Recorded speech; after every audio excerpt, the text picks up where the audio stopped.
Баткен шаарынын борбор көчөлөрүнүн бирөөсү. Азыр бул жактан аябай коюу түтүн чыгып, Баткен шаарынын ичин дагы аткылап аткандыгы байкалып атат.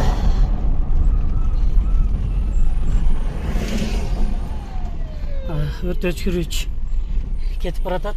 Мынау